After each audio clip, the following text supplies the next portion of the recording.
Welcome to match week 8. We kick things off north of the border in Hollywood of the North, Toronto, Ontario, Canada. The second matchup in the last 30 days between Toronto FC2 and NYC FC2. Welcome inside York Lions Stadium along with our broadcast team. I'm Jake Griffith. Glad to have you alongside us. Toronto FC2, they're really starting to find that extra gear they were looking for through the early junctures of the season. Unbeaten in their last 3 matches, coming in off the win against Philadelphia Union 2. It's their longest unbeaten stretch since May through June of 2025, and in this stretch, they've only given up 3 goals in their last 270 minutes. As we take a look at how these sides line up, first for manager Gianni Cimini and Toronto FC2, going with a 4-4-2. 3 personnel changes across this first 11 on the pitch, including on the back line. Daniel Stampatori, the 17-year-old academy product, will make his first start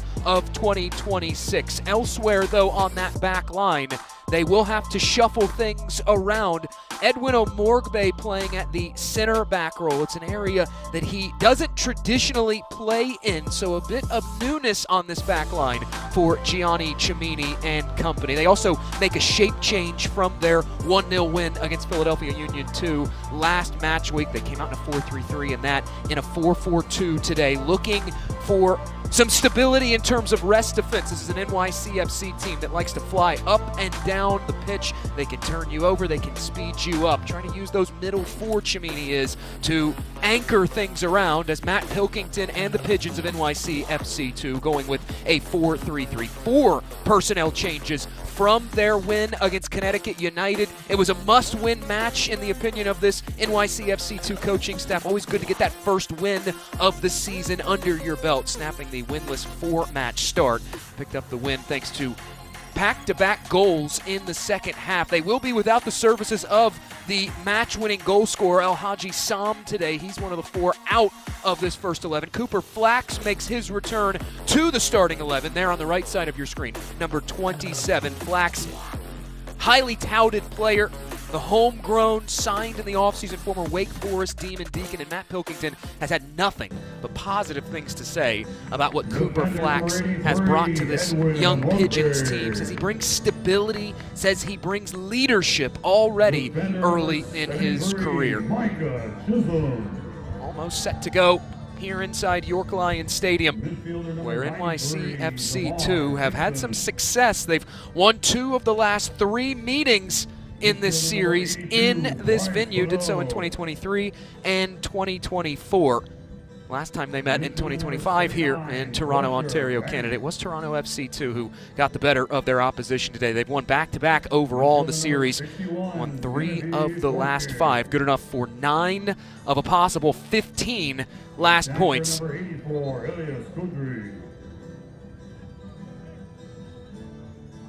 Number 64, NYCFC2, as mentioned, coming off the win against Connecticut United. Matt Pilkington was very positive about the way they closed that contest out. Felt like the red cards, there were dueling red cards in the 76th and 80th minute. Connecticut United saw a man sent off, and the 80th NYCFC saw Alhaji Sam sent off. But despite that, Pilkington thought that in that second half, his team did well for themselves to control things. Loved their reaction to going down a goal in the 45th minute.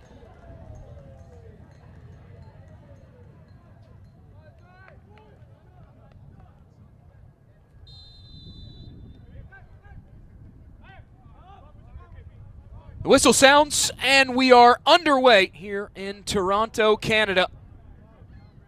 Fabrizio Strassola, our center referee, and it's Toronto FC clad in the all-red. They'll steer this back to Zakaria Knuckley getting the start in goal. It had been Adisa de Rosario starting back-to-back fixtures for Toronto FC. This recent run of play for the Young Reds as it's turned over at the back. Danger here early on, presented by NYCFC2.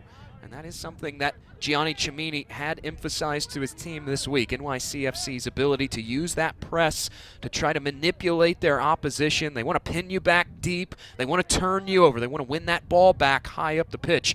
And it's something that Toronto FC will have to be cognizant of this evening here in this lone fixture of this Friday MLS Next Pro slate to kick things off here in match week number 8.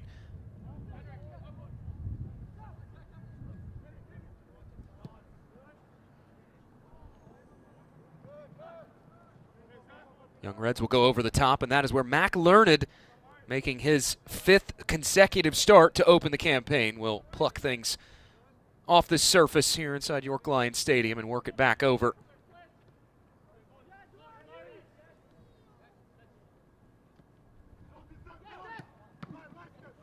Cito trying to go forward with it, falls back to him off the deflection and now does steer it ahead. Musu tight through traffic, able to find Pierre, and Pierre's ball goes deflecting off a defender, and that is where Toronto FC will work it back over to Zakaria Nuckley, who steers this one ahead.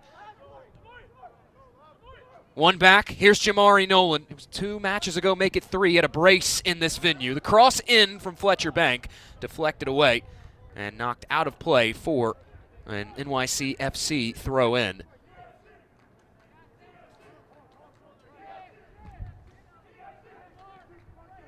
As mentioned, Toronto FC coming in off the win against Philadelphia Union. Gianni Cimini, when reflecting on that contest, he said that, look, Philadelphia is a team. They want to play fast. They want to speed you up a little bit. Similar profile. Not exactly similar, as we get a stoppage here. It will be a throw in for Micah Chisholm and Toronto FC too, but he did say that Philly's a team that wants to speed you up and force you into mistakes, and he felt like Toronto FC did a good job of withstanding pressure from Philadelphia, especially in that second half. Union had the lion's share of the possession in half number 2. Nolan trying to steer that out wide to Fletcher Bank, who the last time these teams saw each other caused NYCFC a load of headaches. A 5-goal contribution day, good enough to earn him Player of the Match Week for Match Week 6 honors. We get a stoppage from Fabrizio Strassola, and it will be a free kick for Bryce Bonneau, a player that Gianni Cimini was intent on highlighting when I had a chance to catch up with him earlier this week. I feel like he's very clean technically. They called him reliable defensively. He will help try to get them organized here on this set piece. Former Huntsville City man, Bonneau, drops this out wide into a crowd, pinballing around, and ultimately spilling across the end line. It will be a goal kick for Mac Learned.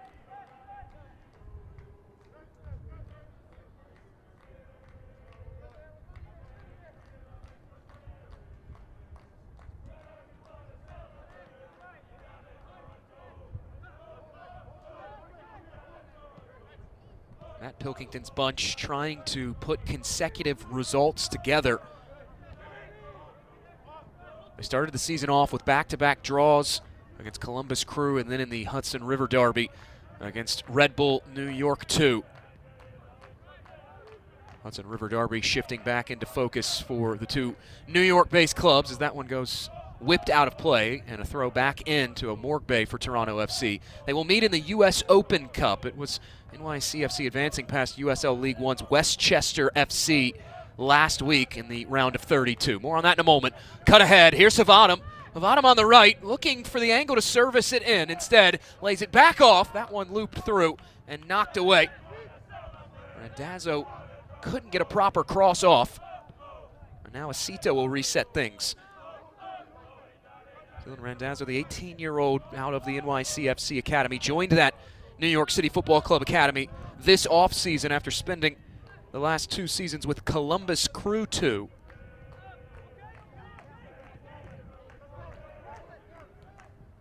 Acito, the homegrown former Duke Blue Devil.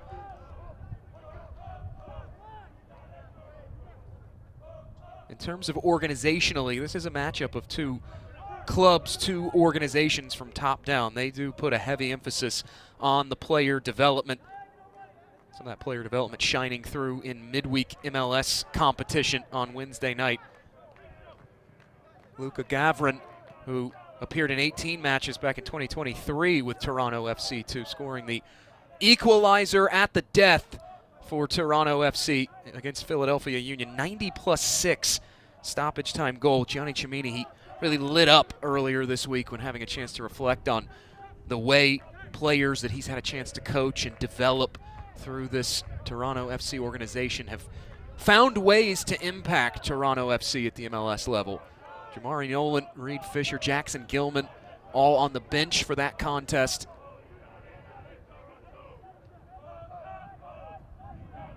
Rather, all on the bench at some point, at least once in MLS competition this season. Fisher was on the bench for the 3-3 draw against Philadelphia Union. Here's Bryce Bonneau. As Bonneau tripped up from behind, that'll draw a whistle from Strassola again, and quickly restarted by Toronto FC.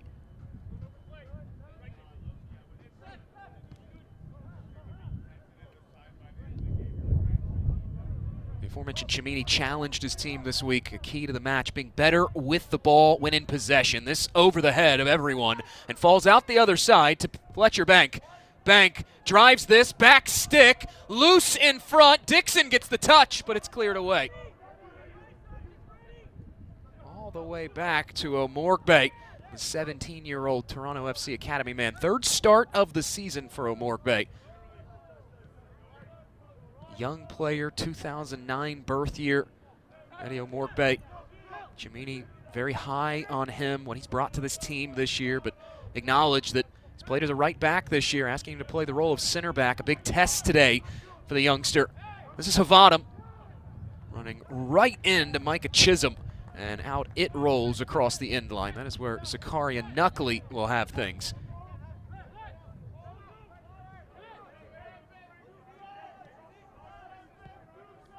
Knuckley puts it back into play. The 20-year-old native of Quebec, signed in January, was a trialist with the first team during their Spain preseason camp. This one knocked away from the Pigeons again, and Sebastiano Musu.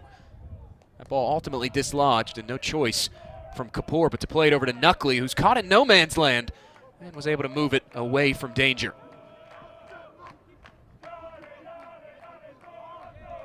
On the turn, this is Kodri.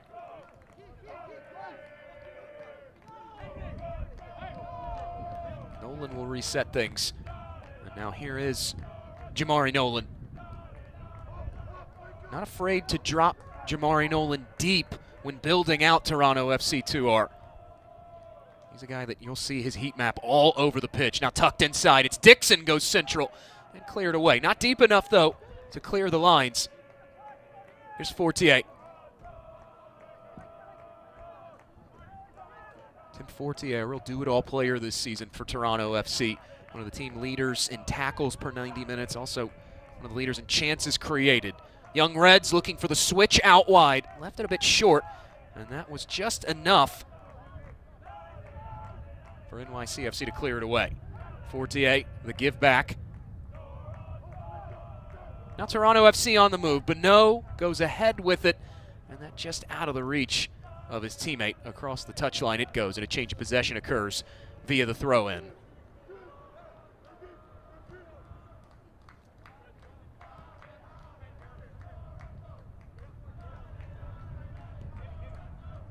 Much like their opposition tonight, NYCFC, big focus, according to their gaffer, Matt Pilkington, is limiting the turnovers and being better in possession. He felt like one of their weak points against Connecticut United was that when they were in possession, they just gave the ball away too much. He called it one of their strong suits so far this season. Here is Malachi Jones, the former 8th overall Super Draft pick. Jones will get it back. Randazzo able to knock it away. Now here's Jones going in, trying to round the corner, and this will roll out. It will be a corner for NYCFC 2. White shirts of this Pigeons attack will stay hovering in this end of things as Cooper Flax will get it set up. A collegiate All-American for Bobby Muse and the Wake Forest Demon Deacons a season ago.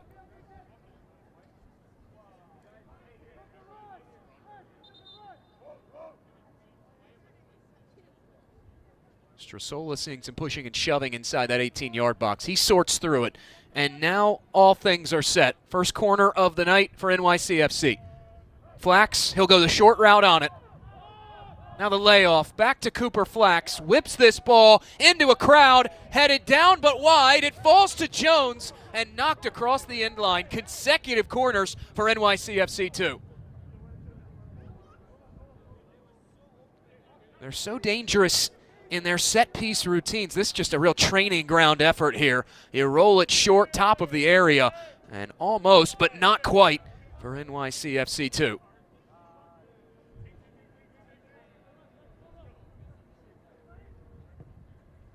This one driven in toward Knuckley, who just plucks that right out of midair. A lot of bodies in front of the Toronto FC keeper down in the land of chaos, but Zakaria Knuckley able to rise high and make that grab.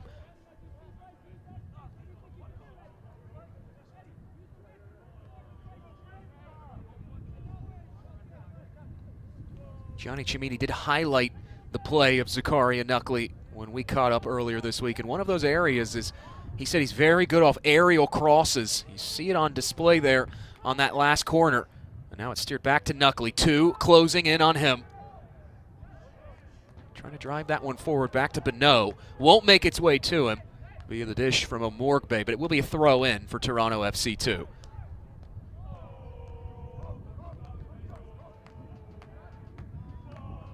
Young Reds off to their best 6-match start in terms of overall record and total points earned since 2024, when an identical 2-2-2 in their opening 6 fixtures of the 2024 campaign. Hoping to get back to the postseason, Gianni Cimini's bunch is. Came close last season.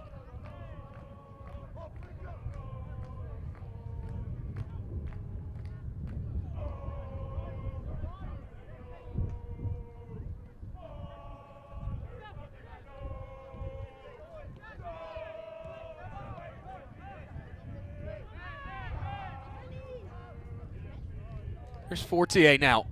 21 career youth international caps for the Canadian youth national team for Fortier. It's turned over, though, right at the feet of Malachi Jones. And building is NYCFC. Here's Havadam on the right, trying to cut back to that dangerous left boot. Knocked off the ball, but Pierre will pick the pieces up. And here is Flax. Almost a giveaway for NYCFC. Malachi Jones was there to clean up the mistake. And now recycling this ball is Aceto. 4th start in as many appearances for NYCFC 2 for Cameron Aceto, the New York native. Takes a deflection off of Fortier. It falls to Havadam now. Havadam wanting to get free, still got that shot off. And that is the caliber and quality that Henrik Havadam brings to this NYCFC 2 attack. Somewhat of a new player for NYCFC 2, joined the organization in the offseason. Havadam, the native of Norway. And Matt Pilkington, he said he's still new to the group. We're still feeling out his potential. Joined the academy back in January prior to the start of the season, but they do love the pace he brings on the flanks. Now looking for the give and go back inside via Bank to Kodri. A little bit too much weight behind that from Fletcher Bank, and it's out for a throw in to Toronto FC 2. Bank had a brace and 3 assists in that March 19th 5-0 victory last time these sides saw each other in New York. Young Reds led 2-0 at the halftime break and then exploded for 3 goals in an 8-minute span. 64th, 68th, and 72nd minute to really blow that contest open and win going away. Dixon splitting 2. Now Dixon shoveled over. Here's Nolan. Nolan calling the shots, trying to play it back through that half space. Was looking for Fletcher Bank once more, and that out of his reach.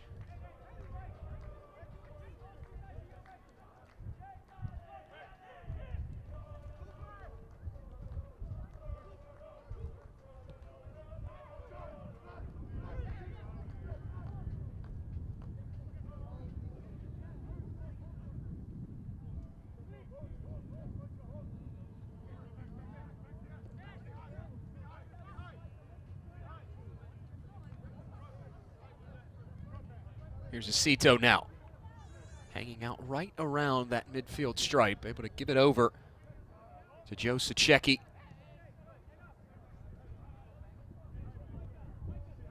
Sacecki, a former NYCFC Academy man in his own right, played under Matt Pilkington in the NYCFC Academy before making the jump collegiately to Northwestern, where he did 4 college seasons. Long ball over the top, corralled back in by Toronto FC, who's under some duress now.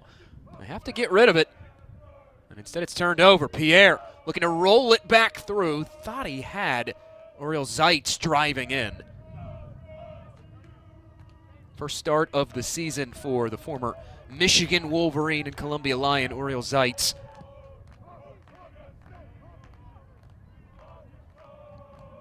Toronto looking for that switch again. The pass was telegraphed. Smith able to come up with it. Toronto FC, they'll have to rely on those switching passes to cycle this NYCFC defense around. But now here they are, transitioning into the attack. Nolan trying to take one too many on, and Mac Learned will scoop things up.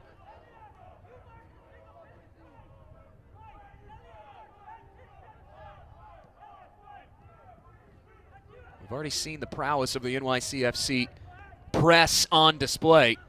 They are one of the top teams, top 11 that is, and passes per defensive action. And of course, those that may not be familiar, the lower your PPDA is, that typically indicates the more ferocity of your press. Right now, Inter Miami, the top pressing team in MLS Next Pro.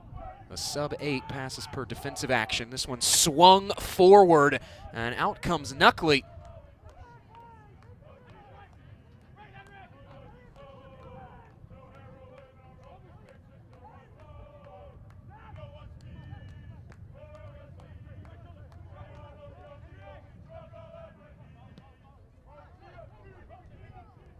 In that match, though, last time out for NYCFC, and talking about that press, Connecticut United did a solid job of moving that ball around to take the teeth out of the press. Just 2 high ball recoveries for NYCFC, too. Who ended that contest with only 28% field tilt in their favor. Spent a lot of time in the second half, the Pigeons did, back on their heels. Here is Toronto FC 2 now on the move, trying to go forward with it to Chisholm. Trying to one-time that back inside, and instead knocked out of play.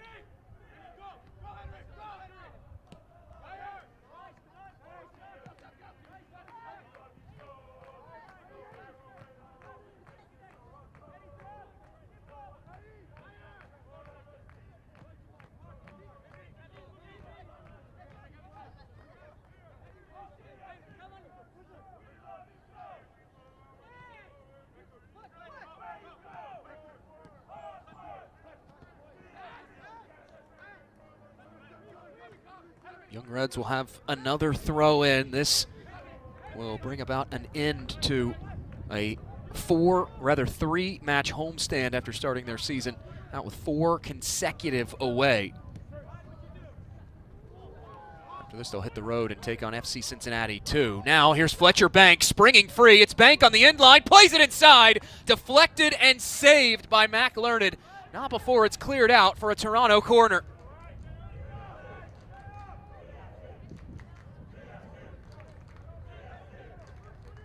Put the ball on target and good things might happen.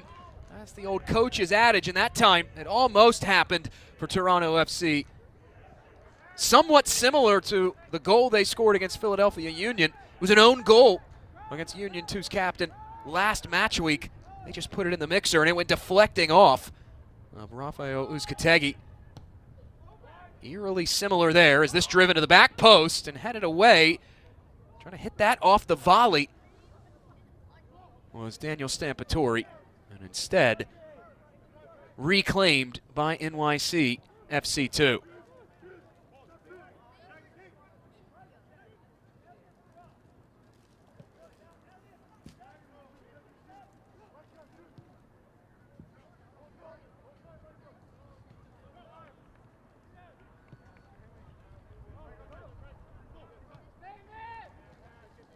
Acito will move it forward. That hand for Cameron Acito significantly bandaged up, that left hand to be exact.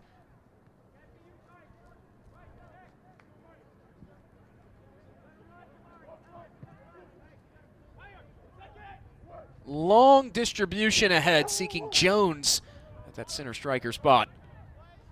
Toronto FC coding it well defensively. Reds looking for a whistle for a foul as DeMar Dixon had gone down. Won't get one from Fabrizio Strasola. And it will be an NYCFC throw in. Trying to unlock that verticality, the Pigeons are, and they have not had as much success with it this season as Matt Pilkington would hope to have. 25th out of 30 MLS Next Pro teams and long passes completed per 90 minutes this season.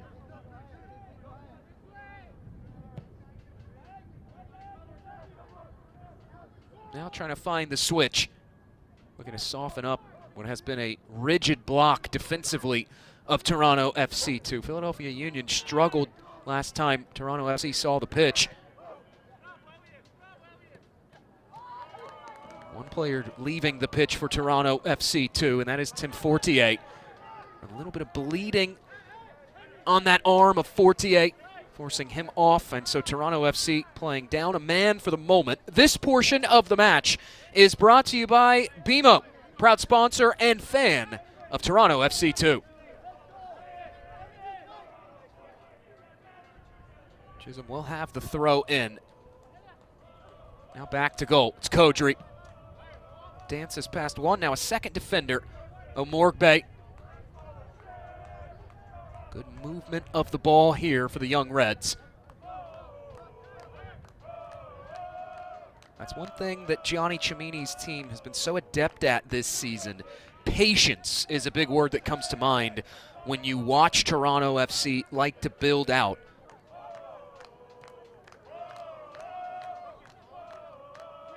They're not afraid, if they don't have something going down a flank or an interior channel, they're not afraid to pull that ball back out, recycle it, recycle their runs. It's a lot of strain on a defense when your opposition can get that second, that third, that fourth ball back in. Some issues here playing out of the back, though. Jones pouncing on it. Still Jones for a moment, and now Malachi Jones going down, and this will be a whistle. Jones, such a dangerous and crafty player. Such a welcome sign to see Malachi Jones back on the pitch and at full fitness. Suffered that devastating leg injury a few seasons ago after joining NYCFC. He's really come back into top form. Jones seeing time in the U.S. Open Cup with the NYCFC first team and now making his second start in as many appearances for NYCFC 2, helping set them up with this attacking half free kick as Sebastiano Musu surveying his options on it. It'll be Musu going for it, and it whistles wide of that near post.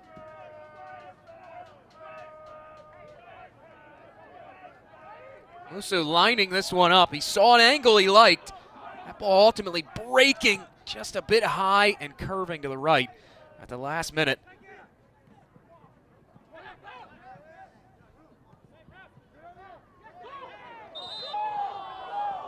Now another whistle, and it will go against Toronto FC once more, and some frustration written on the faces of Fletcher Bank and Kodri as well.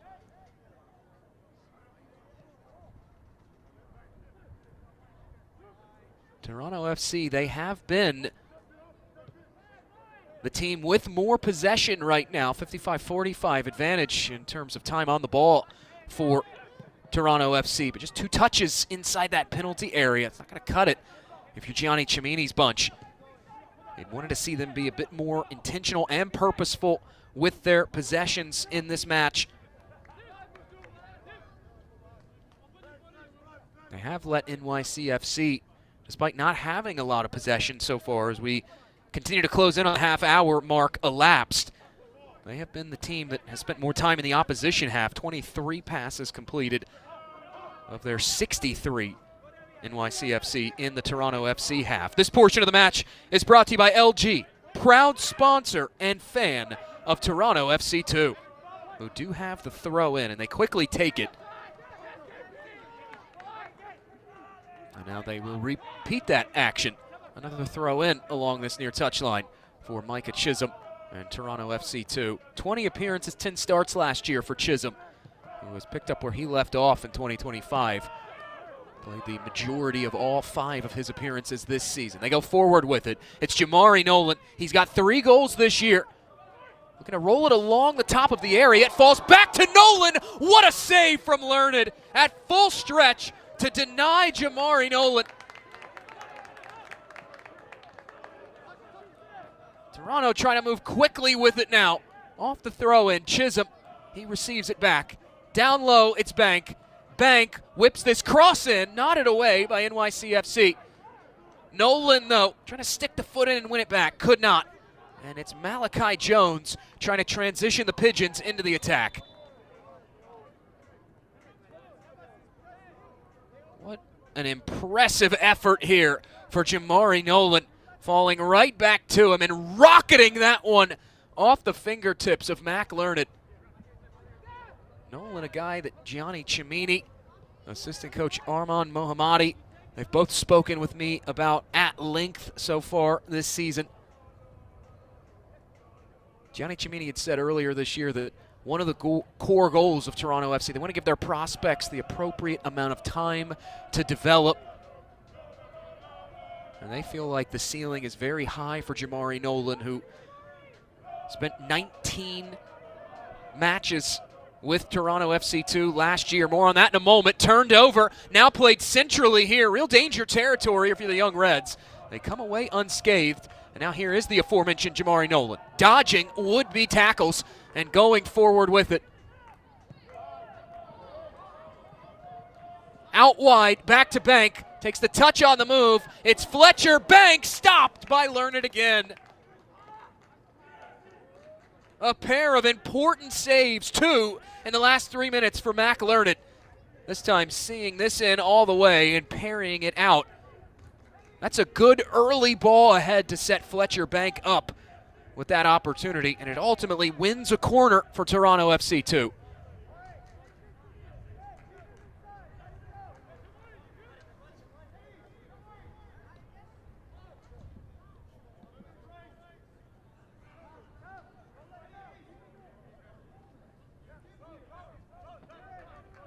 First corner of the evening for the Young Reds here at home, where so far through their first 2 home fixtures of the year, they are unbeaten. Driven to that back stick, poking away at it is Toronto FC, who look for a whistle inside. They won't get it, and NYCFC able to clear things away. Nearly turned over by Toronto FC. And now they do turn it over in the midfield. Pierre looking to spring the Pigeons free. That is a brilliant ball ahead. It's Musu. Musu goes down. And Sebastiano Musu, he can't believe it. He was sure that was a penalty. Not to be had. Instead, it's a corner won by the visitors.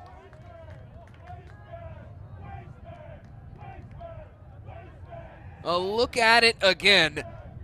Knotted along by Musu. Trying to close him down was Chisholm from behind. Musu going down.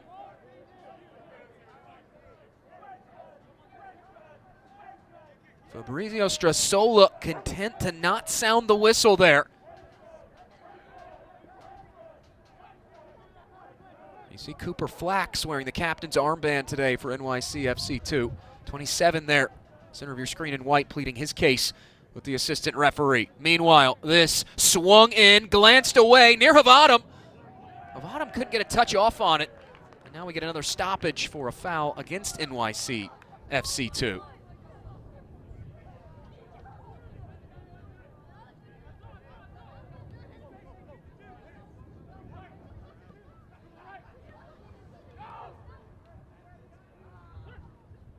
Both teams, their MLS counterparts, coming off wacky and wild midweek Wednesday fixtures. It was a 4-4 draw on Wednesday night for NYCFC against FC Cincinnati.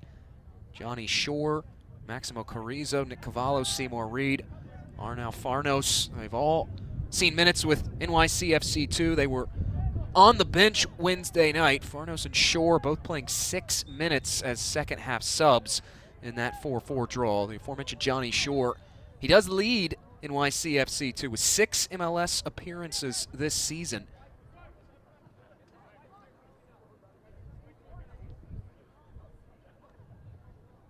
Shore not on the bench today for NYC FC 2.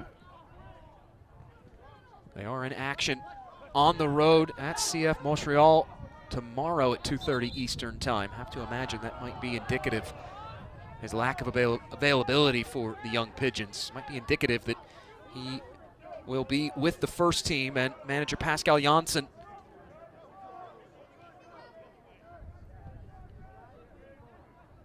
Matt Pilkington, he did tell me earlier this season that that is one of the things that sets NYCFC's academy apart from perhaps other academies and other MLS Next Pro clubs. Organizationally, NYCFC, a big believer in giving their young players a significant amount of opportunities to not just train, but also play in competitive matches with the first team. This portion of the match is brought to you by Chevrolet, proud sponsor and fan of Toronto FC 2.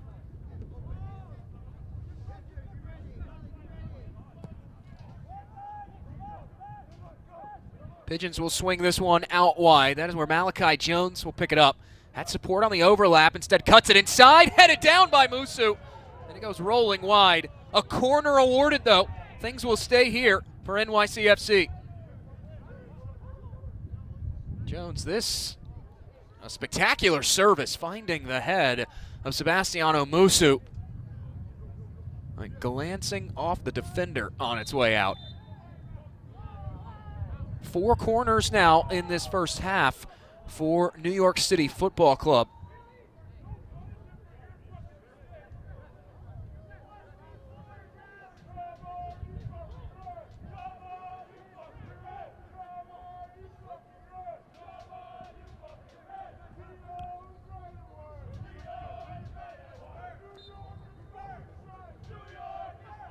Fabrizio Strassola sorting things out inside, and now this whipped to the back post. Knuckley is there again. A strong distribution on the throw out, jump starting this attack for Toronto. Here's Bank rounding the corner, Bank going in, and Bank earning a corner for Toronto FC. Yellow card issued in the 33rd minute to TFC 2 number 8. That is one area that the Young Reds have excelled in this season, their ability via distribution from their keeper to flip the pitch on its head.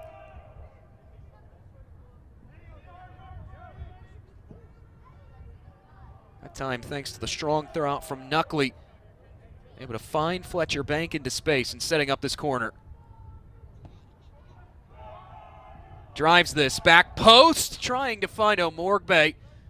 Came charging in on that back stick and instead heads it down, but out of play.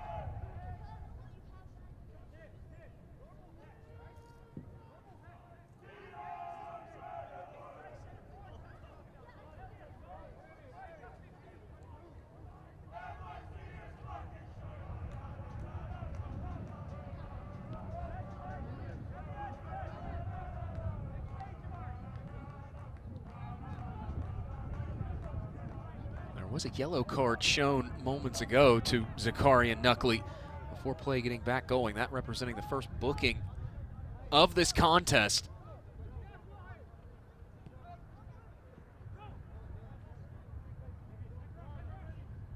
Over a half hour gone, coming up on 10 minutes plus added time remaining in this opening 45. 45 that possession-wise has been controlled by Toronto FC with the 55% possession. They've held firm in that number since the opening whistle.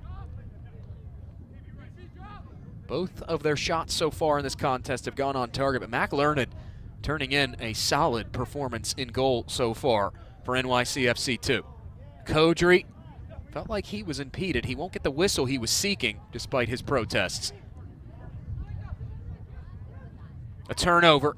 Bank had it for a moment, had his pocket picked, and now Pierre trying to split 2 defenders. Pierre still going forward with it.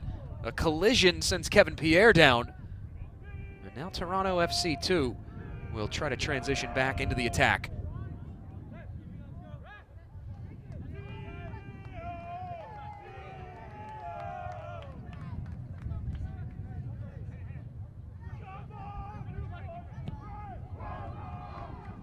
Chisholm looking for that switch out wide again. Thought he had Stampatori. Left it a bit short, though. And that is where Malachi Jones receives it.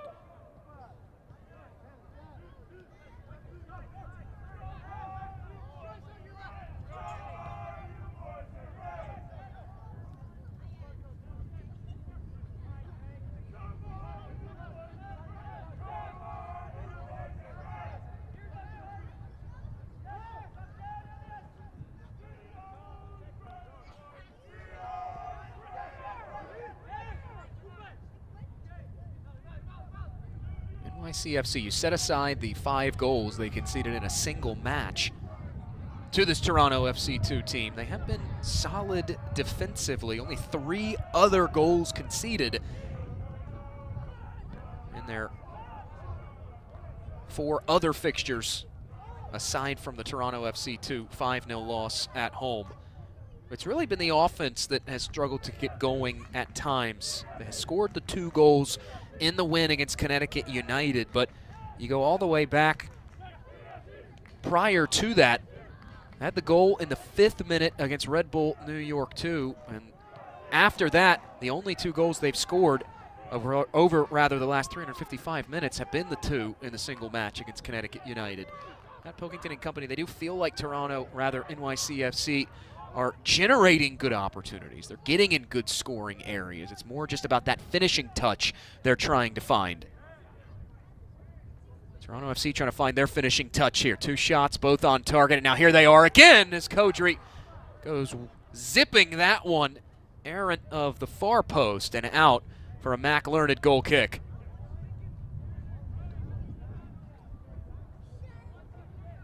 A good effort there from Kodri. Not good enough, though, to put it on the target. It was well defended to push Kodri a bit away from goal.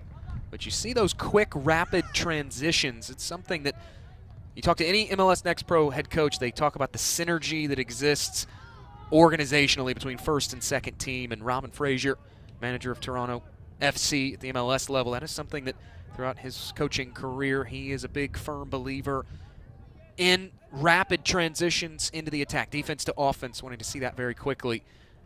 And those are core tenets tactically that you see bleed down into Toronto FC2 at this MLS Next Pro level. Counterattacking has been a strength for Toronto FC. 2 goals scored off counterattacks this season. And coincidentally, it's been an area that NYCFC defensively, they have left a bit to be desired. 4 counterattacking goals conceded. Here they come, though, from distance. It's turned away. Takes a favorable deflection for Toronto FC back to the feet of Fletcher Bank. Now here's Bonneau. Bonneau ahead, Dixon. Oh, a lovely interchange there. Slid inside. It's Nolan looking for the layoff back to Bonneau. Fortier, he'll funnel it back wide. Bank, one-on-one on this left wing. Didn't like his options. Now they'll drive it back forward again. Bank has support, cut inside via Chisholm, back to Bank. Now here's Nolan, out wide, leaves it short. Jones trying to turn this upfield. A successful effort there from Malachi Jones. Here's Musu, he'll hold and wait for Jones to rejoin the attack. Now to Flax. Flax, his pass ricocheted away. And out it goes for another throw in for NYCFC2.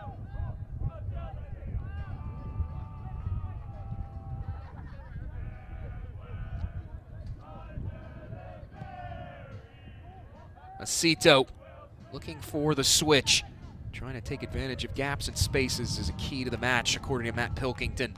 Win in possession today. They know space is going to be at a premium against this rigid Toronto FC defense, who concede another corner to the Pigeons.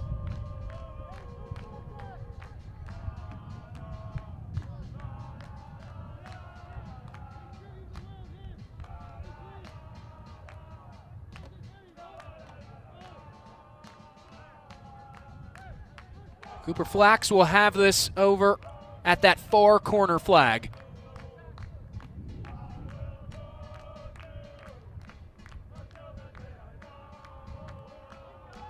Flax looked ready to take it, stuttered for a moment, and now things are all set. Flax, high arcing, drives this in. It's loose in front toward the goal, and ultimately cleared away.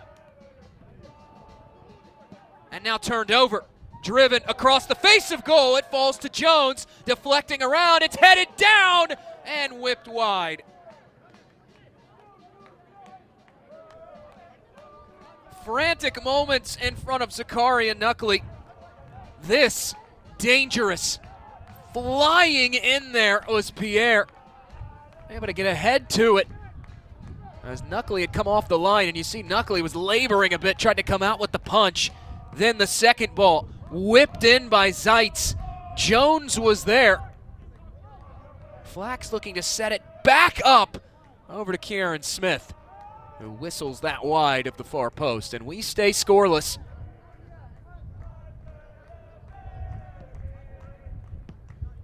NYCFC continuing to ask questions but get no answers offensively. No shots on target right now for the visitors from New York City.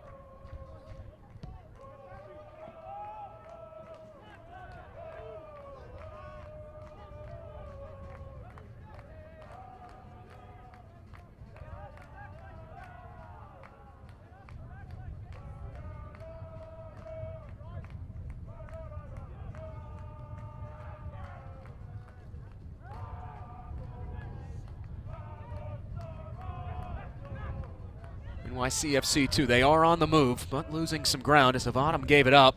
Now forward they go. Randazzo was trying to lump that one in behind. Couldn't take a proper enough touch though, and there will be a change of possession occurring via the throw-in for Toronto FC 2.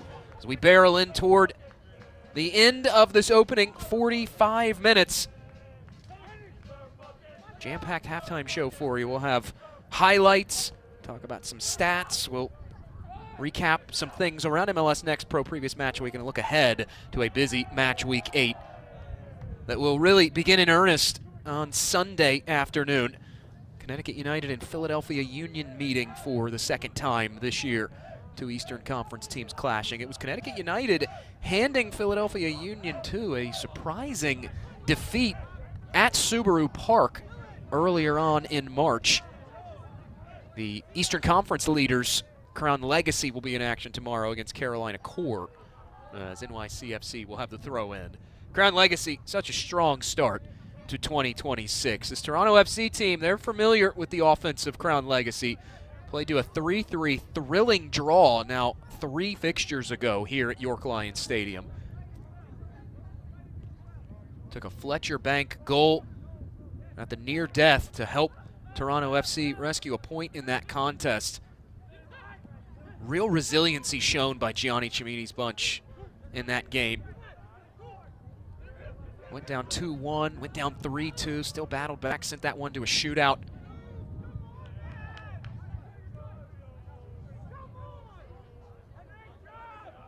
Resiliency has been a big theme this year, according to this Toronto FC coaching staff. They have lauded this young team's ability to respond to adversity, respond to really whatever has been asked of them. It's been a refreshed Toronto FC 2 roster, and anytime you roll the roster over significantly and dip into the bag of academy talent significantly, you're always, as a coach, never sure what that's going to look like early on, but they've gelled exceptionally well in a hurry, and now here they come quickly down the pitch.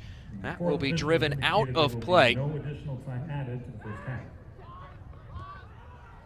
Looking at no stoppage time, at least at the moment here at the end of this first half, in a relatively free-flowing first 45 minutes. And there is the whistle from Fabrizio Strassola, almost on cue. We have reached the break north of the border in the Greater Toronto area. No score through 45 minutes of play between NYCFC and Toronto FC. Coming up in our halftime show, one of the best young stars in MLS traces his soccer roots. That after this brief timeout.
Should be a fun season of MLS Next Pro.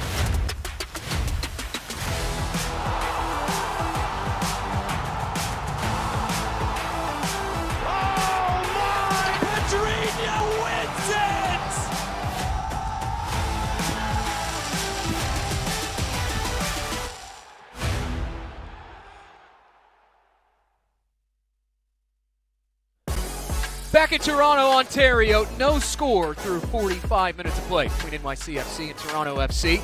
Wednesday night, Julian Hall scored the opener in a wild match for Red Bull New York. After helping Red Bulls 2 to the MLS Next Pro Cup Championship last season, let's track the remarkable journey of this rising star. Julian Hall, remember the name. It's that man again, Julian Hall. Let's go, it goes in. Mehmeti, has he broken through here? Mehmeti across, Hall! Swinging ball towards the back post, it goes! Opening goal for Red Bull New York, Julian Zakrzewski Hall! Born in Manhattan, New York, Julian Hall found the game the same way a lot of kids in this city do. I first kind of started playing soccer when I was around 4 years old. I would play a lot wherever I could, if it was a field near my apartment or wherever I could, basically. And I just remember, falling in love with the game and wanting to play as much as I can. There's a main place I would play. It's pretty popular in Manhattan. It's called Pier 40, and a lot of people go there. That's where I played with Manhattan Kickers. It's kind of where I really started to realize I really wanted to play soccer seriously and maybe make it professionally. That love for the game turned into an opportunity, a move into one of the top academies in the country. Julian came into our system at U14. I think he played about 3 or 4 games with the U14s. I was a U15 coach at the time, so I was observing those games, and you could see straight away he was a special talent. So he quickly got moved up an age group to play with the U15s that season. Made an instant impact with the older age groups. The level changed quickly, and so did the expectations. I was very excited to come in and show my ability, and I was playing with my age and I was playing a year up, and the intensity was a different level, I would say, from what I've ever played at that point in my life. So yeah, no, it's an amazing experience.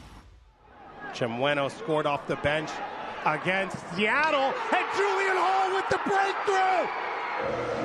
The Golden Boot leader rises to the occasion, and we've got an electric finish here in the U15 final.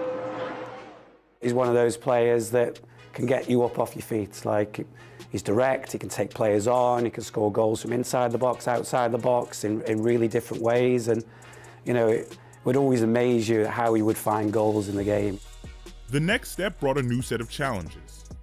That was the biggest jump for me, going from academy to professional football. The intensity, the physicality, the football, it was all quicker than anything I had experienced before. And, I just thought I did a good job of staying level-headed and not being discouraged about little things. Working to the midfield, now Gonzalez entering the box, across and a goal! Julian Hall puts the Red Bulls 2 on the board. I was lucky to be coached by Ibrahim Sakaya, and Bradley Wright Phillips was there a lot of the time as well. They did a good job of helping me progress and helping me not get discouraged and keep going every single day and working hard. The coaching staff really mentored me very well. Like, he's always striving to try and get better at something within within games and training. And then, why he adapts well, he's a natural goal scorer. For Julian, it was about staying level and keeping the work the same.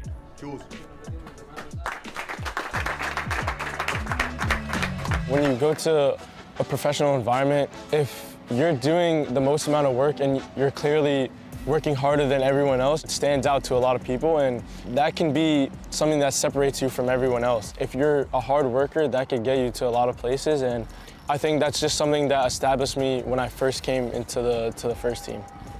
That work and mentality has paid off with the fast start this season. We're really happy with the way that he's moving himself forward. He has taken the ideas and has really shown that he is picking things up. Obviously, there's the attacking part, his ability to find chances, his ability to take balls on the move, to dribble, to go by guys, run in the box. The part that goes with it is how much work he does for us against the wall, how much pressing, how much sprinting, how much chasing, how much work he does to really make the game difficult on the other team. And so we're really, really happy with the progress that he's made. We're going to continue to push him. As he continues to grow, so does the chemistry with his teammates around him. I've known Julian for a very long time now. I see the way he works in training. I'm getting to know him more and more, obviously, as we play together on and off the field. And then when I step onto the field, I know where he's going to be on the field, what his positioning is like, where he wants the ball, left foot, right foot. And we're kind of growing that connection, which has been going in a really good way, and hopefully, to grow that connection even more. Mehmeti, has he broken through here? Mehmeti across, Hall! 2-0!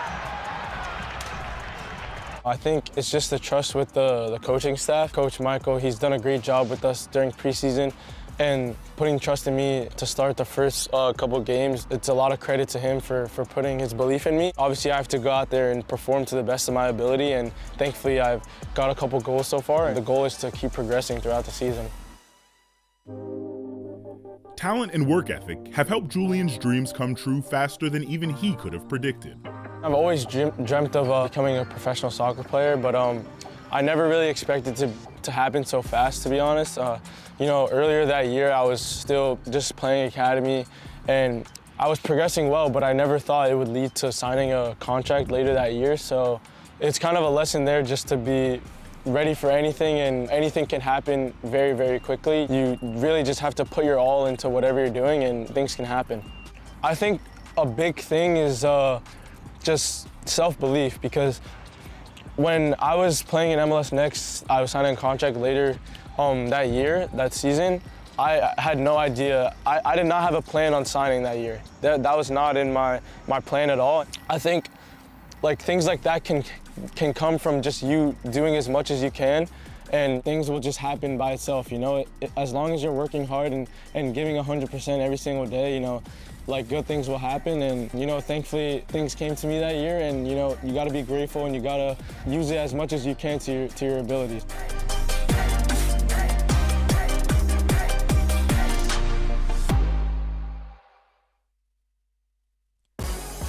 Great stuff out of Red Bull New York. The youth movement in full effect for Michael Bradley and the Baby Bulls, as they're affectionately known. As for the other side of the Hudson River Derby, scoreless at the break between Toronto FC 2 and NYC FC as our halftime rolls on here in Toronto, Ontario, Canada. And let's get you up to speed with some action around MLS Next Pro. Look at our scoreboard. NYC FC 2, as we touched on in that first half, picking up the win 2-1 against Connecticut United, getting their first win of the season. Red Bull New York, after winning the MLS Next Pro Championship a season ago, they've picked up where they left off in 2025 under new manager Dominic Vollert. Right now, second in the Eastern Conference table with 14 points.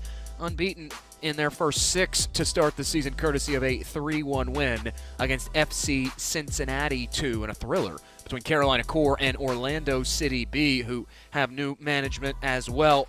OCB going up 2 goals in the first half. They concede 2 goals in the second half, but they hang on to win a marathon 11-round shootout, 6-5 over Donovan Ricketts' Foxes of Carolina Core. Plenty of action on that scoreboard around MLS Next Pro, and there is plenty of action to come in MLS Next Pro as well. So we take a look at our upcoming schedule. The league leaders in the Eastern Conference, they will be in action against that very same Carolina Core. An interstate derby between Crown Legacy and the Foxes will kick us off on Saturday in a standalone contest. And then the action really picks up on Sunday. Red Bull New York 2 looking to flex their muscles against a Columbus Crew 2 side who they have been very, very good in the second season under Federico Higuain on the touchlines in Columbus. You'll remember it was in Higuain's second season in Inter Miami. He led them to a club record 14 wins and took them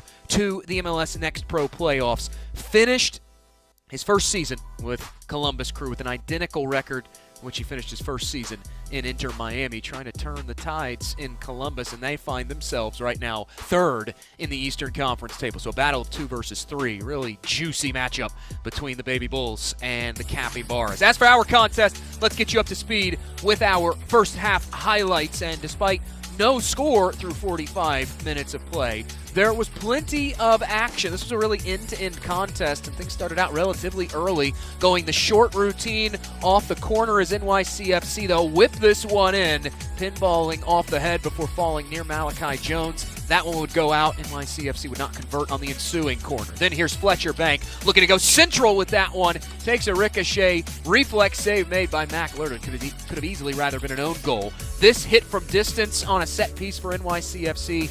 They're only attacking half free kick of the first 45. Stopped, and then talk about stops. Mac Learned getting a piece of that rocket from Jamari Nolan to deflect that one out. Then, driven ahead, it's Bank, parried aside by Mac Learned. Had a flurry of saves in about a 3-minute span. This NYCFC's best opportunity to score.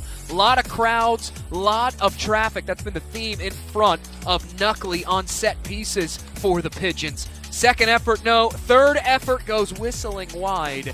And that is where we stand. All square through 45 minutes of play between NYCFC and Toronto FC. We'll head back to break when we return. The second half kickoff inside York Lions Stadium.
Should be a fun season of MLS Next Pro.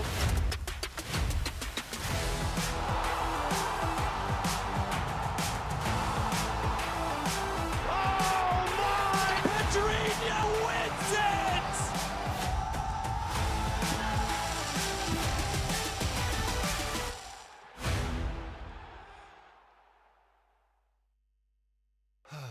The unique energy of a Sunday night.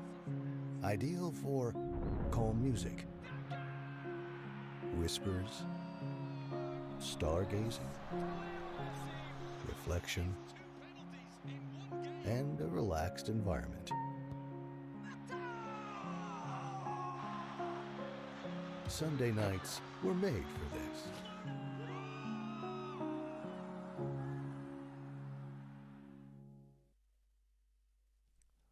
We've played 45. We have 45 to go to find a winner in this contest. 3 points hanging in the balance as we chug into the second half in Toronto, Ontario, Canada, between NYC FC 2 and Toronto FC 2. Glad to have you with us. No score through 45 minutes of play. NYC FC 2 looking set to make a pair of changes. Jacob Arroyave, Adonis Campos will both come on at the half. Malachi Jones will exit after a strong 45 minutes turned in for Matt Pilkington and the Pigeons. Jones getting the start in the midfield today for Pilkington and helped create a chance, completed 91% of his passes on 19 touches as they slowly but surely ease him back to that high level of competition. They know the former Lipscomb man can churn out.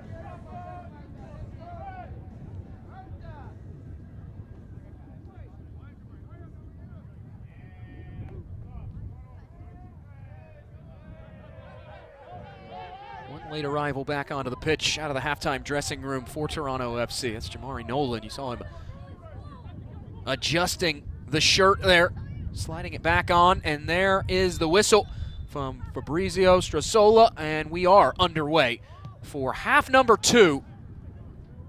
2 substitutions for New York City FC in the 45th minute. Leading the game is number 88, Malachi Jones. Start things off on the front foot is NYC FC 2. A bit where they left it to end half number 1. Did have 6 shots, had just shy of 50% possession. Those numbers were about even in that opening 45 minutes. Had a flurry of opportunities that didn't find their way to the target, including one, a mess of bodies in front of Zakaria Nuckley, creating a lot of traffic and havoc. But just the one shot on target right now for NYC FC 2.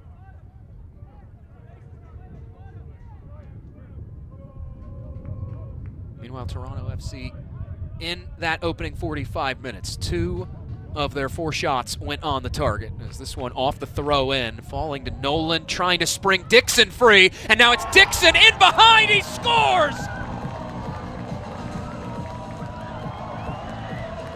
DeMar Dixon jumping for joy and jump-starting the Young Reds attack. 1-0 Toronto FC.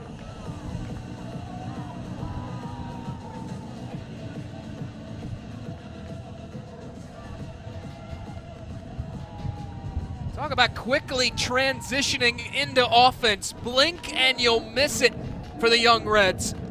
Off the throw in, Nolan able to work this one out wide. It's Dixon jumping on it and rifling it top corner past McLernan. He read it well, but no amount of heroics in net from Lernan could stop that missile from DeMar Dixon. Second goal of the season for Dixon, a guy that has come in on the loan acquisition in the offseason from Italian Serie B, Frosinone. This coaching staff of Toronto FC, they've been so high on what DeMar Dixon has brought to this club. Arman Mohammadi told me earlier this year he's been really, really good. They felt like as a staff he's energetic, he's dynamic, he likes to play, and more importantly, what you want to see from an attacking-minded guy like DeMar Dixon. He wants the ball, he demands the ball. Has helped unlock a new level for Toronto.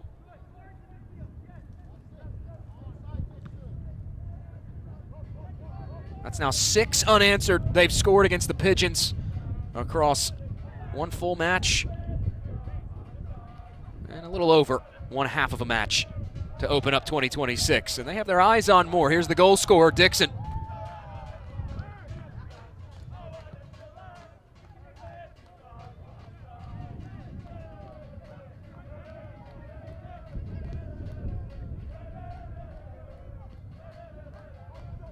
Those aforementioned 2 changes for NYCFC. Arroyave on, Campos on. The other coming off, in addition to Malachi Jones, was Kieran Smith. Toronto FC, they'll whip this one forward. Here's Stampatori. One area that Toronto did not utilize a whole lot when in the attack was getting their fullbacks high. Now Stampatori trying to cross this one in. It was deflected away. Now Stampatori muscled down on his way out of play. And he has yet to get back to his feet.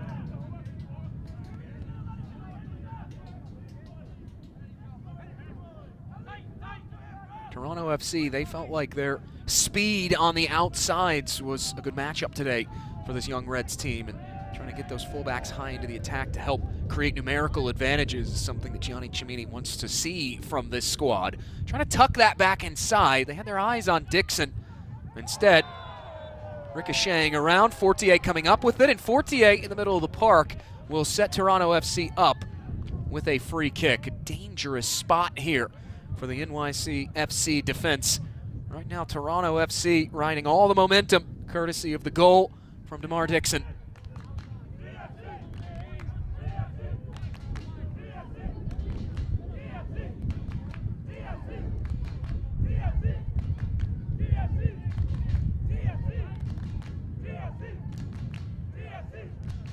Fletcher Bank standing over top of this one.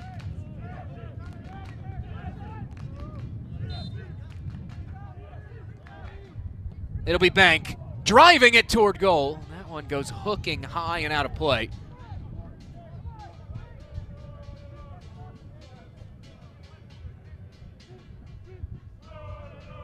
One of those situations where the next goal scored in this contest could be a huge one.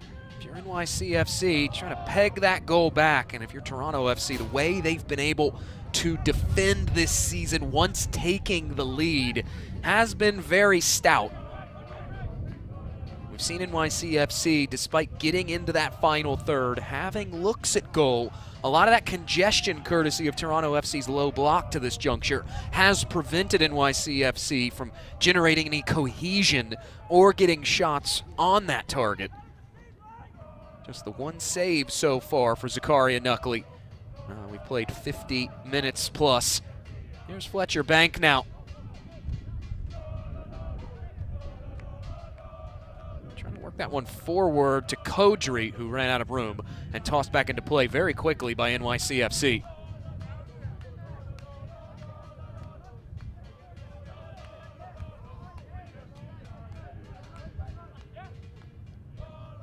It's the fourth straight match that Matt Pilkington's team has gone down a goal.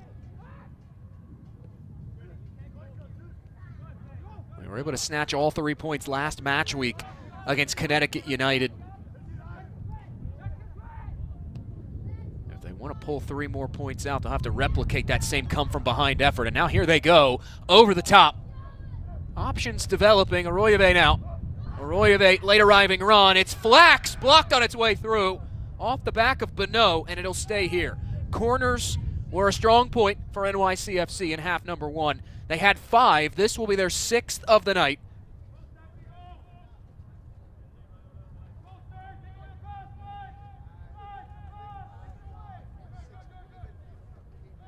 They did have some success using that short option in, and you see Toronto respecting that. This time they'll cut it cross atop of the area. Now the second ball served in toward goal. A reflex save by Knuckley. Still free in front and not clear. Now Arroyave going for it. And that will go whistling wide. Zakaria Knuckley standing on his head. How about this? A seeing eye ball glancing off the boots of Joe Sacecki on the doorstep. Arroyave looking to rifle that one back through and could not.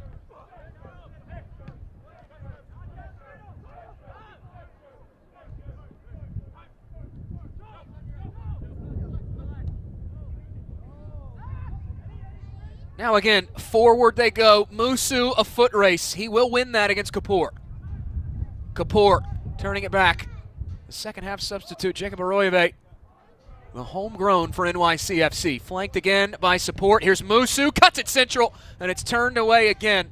That is where Fletcher Bank will scoop things up. Now it's Bank off to the races as NYCFC trying to get numbers back.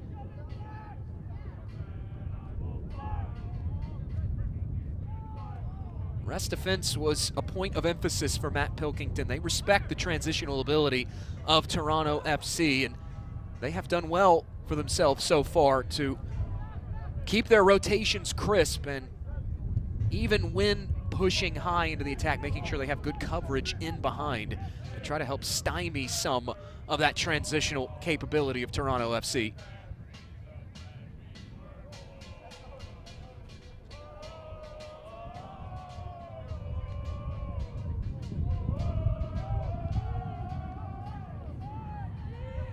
Pigeons now on the move.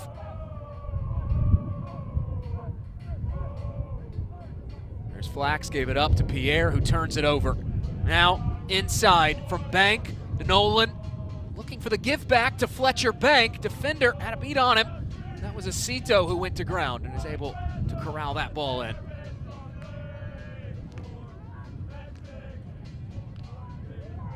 Starting to open up a bit for Toronto FC over in those wide spaces. This portion of the match is brought to you by BMO, proud sponsor and fan of Toronto FC2. have the lead courtesy of a 47th minute goal from DeMar Dixon. Now Knuckley will come out. Thought about tracking that one in. Instead, we'll just let it roll across the end line.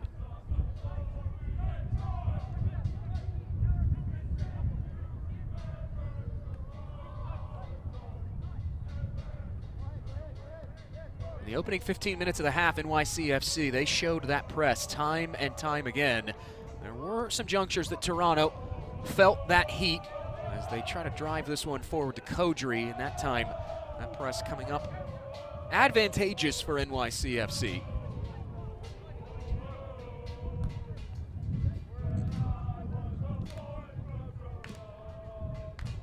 One thing that press of NYCFC does take away from Toronto, and it has at large junctures. This is a Toronto FC team that, in terms of their build-outs, they want to pull those opponents centrally to help try to activate fullbacks and wingbacks getting into the attack. They love those overlapping runs, some of those late arriving runs, helping develop numerical advantages. But when you have NYCFC, who at times, when they press with 2, they press with 3, causes a lot of congestion in those central spaces, and it does not allow Toronto to pull their opposition centrally. Now they'll switch this one over to Havadam. 2 around Havadam defensively, and now Henrik Havadam pulls up lame and immediately goes down.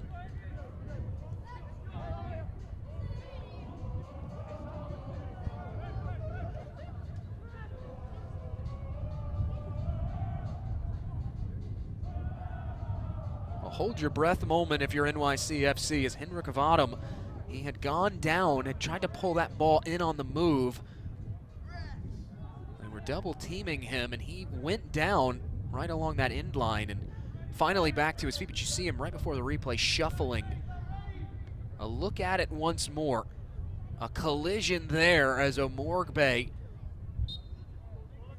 went for that ball to clear it away, and it looked like even when you slow it down, they just glanced into one another. But still enough to send Havadam down there on the left side of your screen, still hobbling in his gait. And that means NYCFC look ready to make a potential change. One body in that substitution area for Matt Pilkington and company.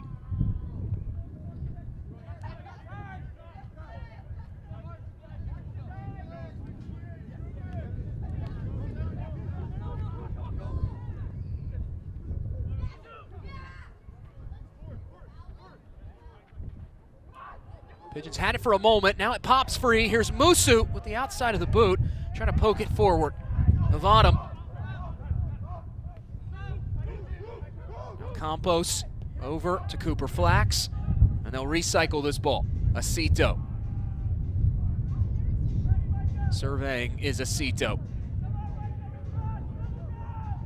Ultimately coming to rest out wide, that off the feet of Dylan Randazzo, but it'll stay here. A throw awarded to the Pigeons, who will make a change, and it will be Caleb Donkwa coming in for the aforementioned Henrik Havadam, the 16-year-old NYCFC Academy man.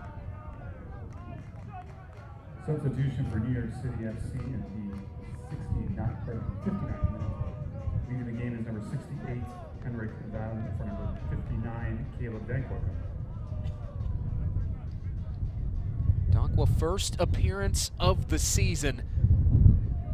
This is the 6th time he's been on the bench for Matt Pilkington's team. The Metropolitan Oval Academy U19s.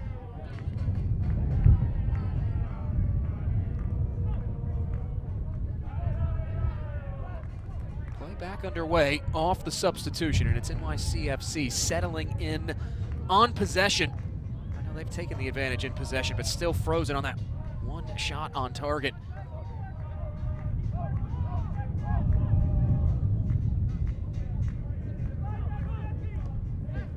One shot on target, that being here in the second half. 2 shots on target overall as they funnel it ahead to Donkwa. Out it goes. It'll be a throw for Campos.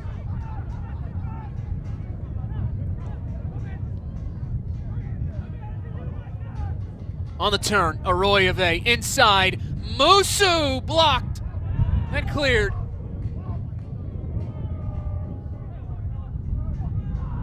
bouncing header back along by NYCFC and thumped clear once more by Toronto FC, who do ready a change of their own. Did not make any changes at the halftime break. Now here they are again, NYCFC, over the top, cutting to the right, the layoff, Arroyave pulling the strings to Flax, who skies that out of play, bringing an end to the opportunity for NYCFC. Once more, a good build-up fizzles out with no chance on target, and we will have a stoppage for the change being made now. On comes Reed Fisher, the 23rd overall pick in the 2025 Super Draft. Reed Fisher fresh off a short-term call-up with Robin Frazier and the Toronto FC first team.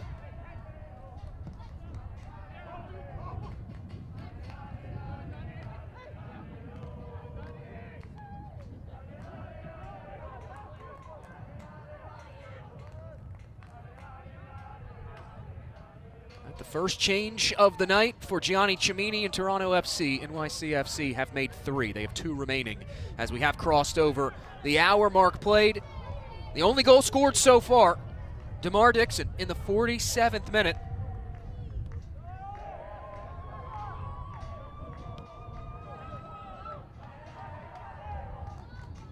Now here's Bonneau trying to draw pressure in. Bonneau again. Work it forward to Chisholm. Randazzo comes up with the takeaway. His ball looping through, deflected by Kapoor. Now hammered back down by NYCFC too. Neither team able to settle in on possession. Now here's Toronto FC, tight along those touch lines. They go forward. Nolan turning, and now options all around for Fletcher Bank. Out wide, it's Nolan. Nolan wanted to feed it over to Omorkbe, who was wide open on the right, and it's canceled out by Donkwa. That is outstanding defending as NYCFC transitions back into the attack.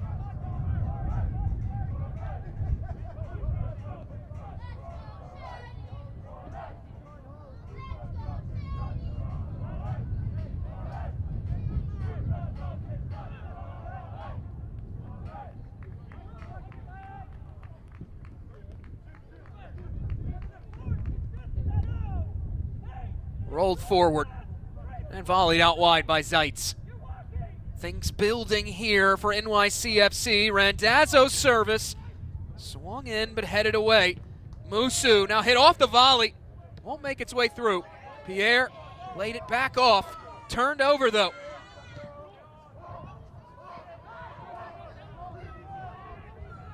Toronto FC off to the races. It's Fletcher Bank leading the charge.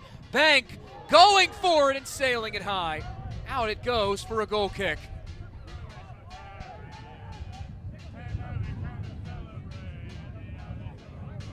Fletcher Bank, NYCFC, they're very well aware of his offensive capabilities. Had a brace last time these teams met up in March. Had a good option in that transitional space, and things are starting to open up more and more for Toronto.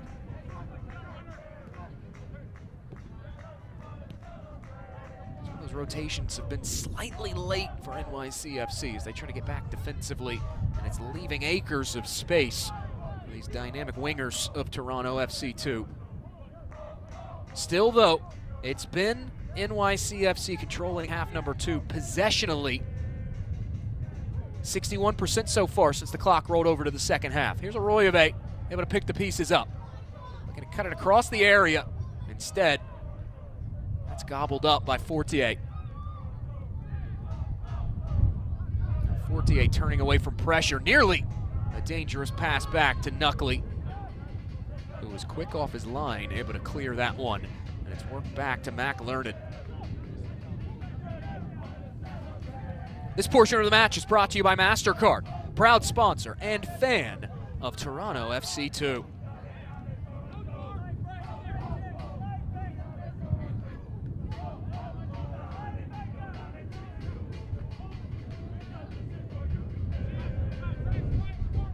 Weekend around Toronto in terms of sports. The Reds will be in action tomorrow, 1 p.m. against Atlanta United at BMO Field. Young Reds of Toronto FC 2 in action right now, occupying a 1-0 lead. And Toronto Raptors last night in NBA action in the playoffs, pulling a game back on the Cleveland Cavaliers. Massive sports weekend here in the greater Toronto area. Asking questions right now is the home side, Toronto FC. Bonneau turns. Now Bonneau wanting to play it through. Instead it falls back to Bonneau. Still Bryce Bonneau. The handoff over to Kodri. Fortier turning away. They'll give it back to Timothy Fortier. See that arm, that right arm specifically bandaged up. He'd come off for a few minutes in that first half. Suffered a cut on his forearm. Dixon, the goal scorer, was trying to split two defenders, couldn't hold on to it. And now Campos will shovel it over to Cooper Flax, who defensively has had a really productive contest for NYCFC. He's been up and down, up and down. He's a guy that's going to put in a lot of hard charging runs, a lot of miles this season running back and forth. Matt Pilkington had said earlier this season he's just very accountable. They know they can count on him on both sides of the ball. Here's Knuckley with it at his feet.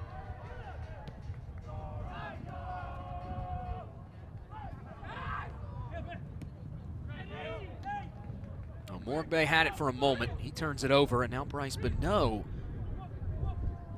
angling down just a bit. Did not go fully down, but was grabbing at that lower right leg as NYCFC will throw it back into play.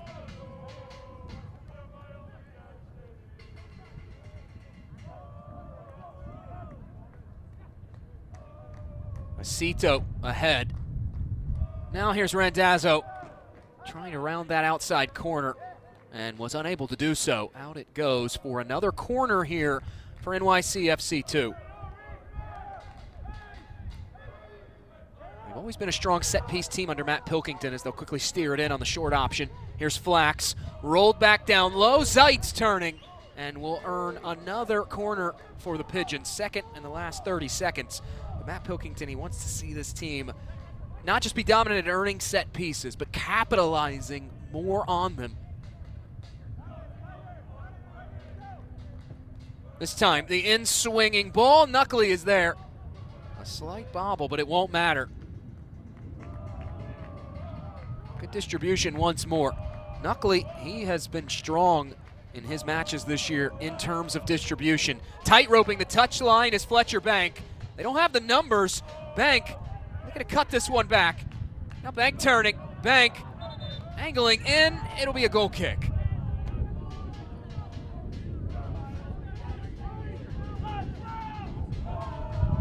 Much better effort tonight defensively for NYCFC compared to the last time we saw these teams back on March 19th.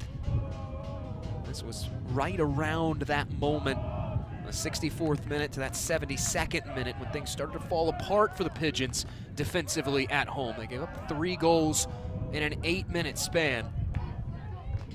They've been much stouter defensively tonight across all 68 minutes and change of this competition. More than anything, they have limited the ability of Toronto FC to just transition openly back and forth into the attack like they did. They give a lot of transitional moments and 2 counterattacking goals in that 5-0 loss.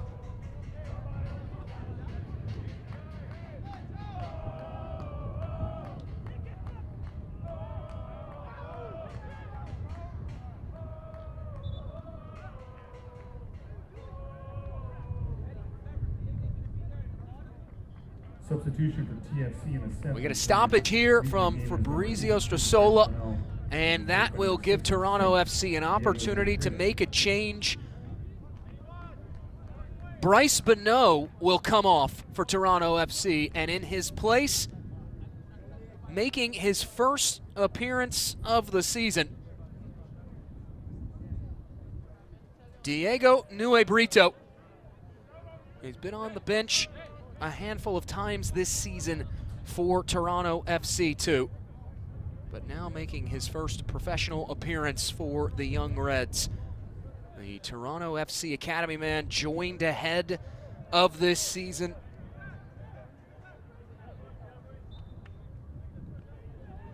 Helped his prior club team here in Canada win the Jeux du Canada tournament as play is back underway and driven all the way back down.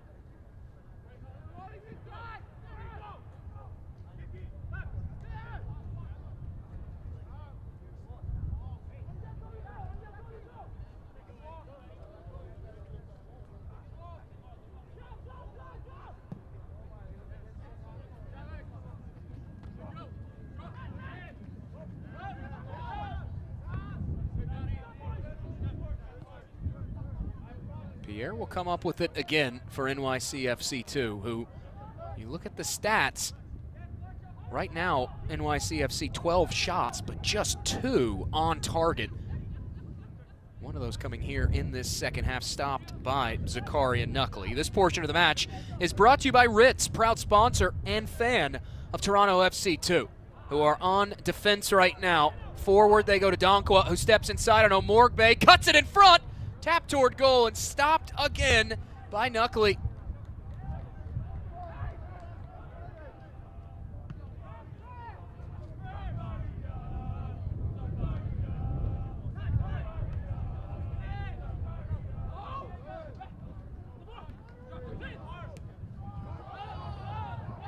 Now trying to spring the Young Reds free. In behind, it's Kodri. Kodri, the centering pass in front, still loose, knocked around, once again free, and another whistle will sound.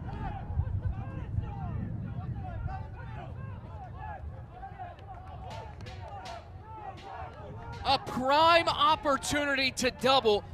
This just a great ball across the face of goal by Kodri. Charging in there was Fletcher Bank. He'd lost his footing a bit, couldn't slot it past Mac Learned, and ultimately a whistle for a foul before that ball goes in the back of the net.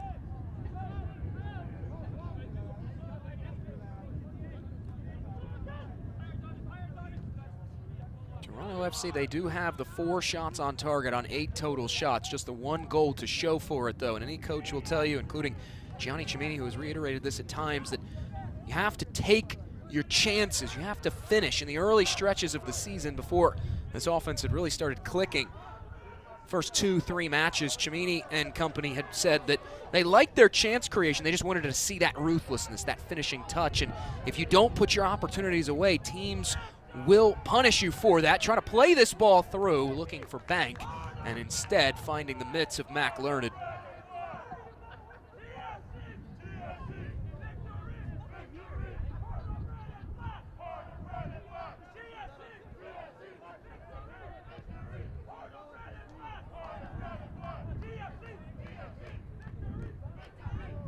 Pierre, tight around traffic. Toronto's starting to shift numbers higher into this defensive half. Pressing in that 3-2-3-2 pressing shape right now is Gianni Cimini's bunch. Ultimately results in a throw-in for NYCFC2, courtesy of Adonis Campos, the NYCFC Academy man. Campos steers this one back over to Joe Sacecki. Now Acito looking for the switch, trying to find Donkwa, and they do. He's been productive on this left flank since coming on. Cycling it around. Here's Flax. Flax trying to stand up the cross. Instead, intercepted by Toronto FC. Turned over. Donkwa ahead with it. Edge of the area. Musu back inside. It's Donkwa off the side netting and out.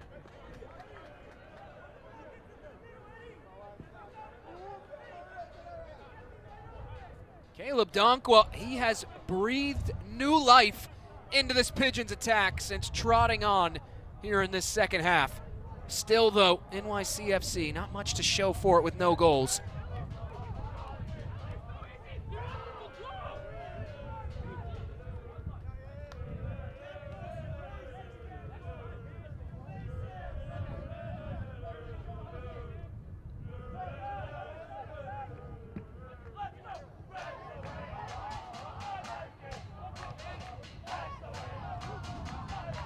This has been a great effort tonight, though, from an NYCFC team that's without Seymour Reed, no El Hadji Sam due to the red card last match against Connecticut United. Here's Arroyave now. They're doubling Arroyave up. Now cuts it inside!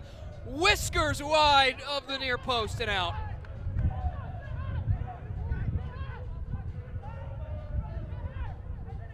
This is dangerous. Randazzo lining it up and just skipping that past the near stick. Opportunities in abundance for this NYCFC attack. Still goalless. But going back to this Pigeons team, no Max Murray, no Maximo Carrizo, no Johnny Shore, no Seymour Reed, no El Hadji Sam due to the red card last match against Connecticut United, no Drew Baera. It was announced just a few weeks ago that Baera undergoing knee surgery, likely putting him out for the rest of 2026. Max Murray picking up a leg injury as well with the NYCFC first team. He is out, listed on the unavailability report for Pascal Janssen ahead of their clash at Stade Saputo with CF Montreal. That pass through, cut out, and it will be a throw in for Toronto FC. As pointed out, though, by the new upstart New York Soccer Journal, which is formerly known as Hudson River Blue, Andres Perea did travel and is back available for selection for NYCFC at that first team level. Huge for Pascal Janssen as the Young Reds sky that one out of play.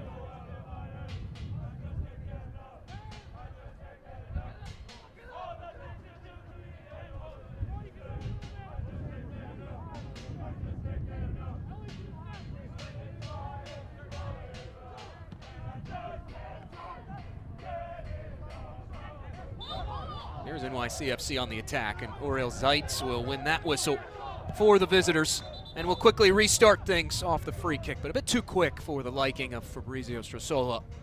They will retake that. I mentioned Hudson River Blue a minute ago. It's obviously very sad. They were one of the top, not just coverages of New York soccer, but great MLS and MLS Next Pro coverage. It was very sad to see them go, but it's great to see they've relaunched that under a new banner with New York Soccer Journal. Independent media, of course, the lifeblood of American soccer coverage.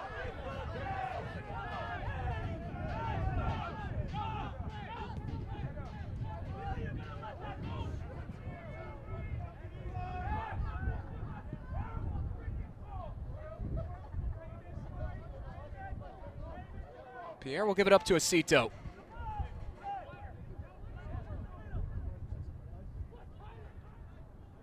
Now Arroyave, left off, corner of the area, was able to find Pierre.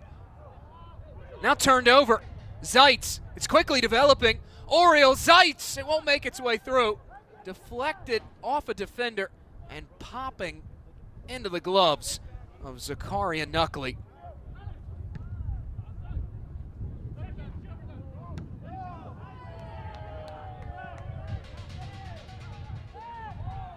Awkward clearance away from the NYCFC defender. It won't matter. McLernand is there to clean things up. Coming up on that final 10 minutes plus stoppage time of this second half. The goal in the 47th minute to this juncture for Toronto FC has stood the distance. However, NYCFC, they've been knocking and knocking to no avail.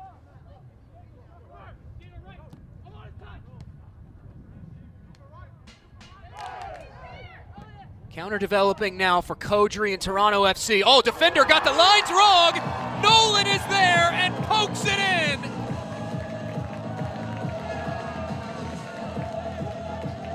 Young Reds at the double, and that could seal it late for Toronto FC 2. 2-0.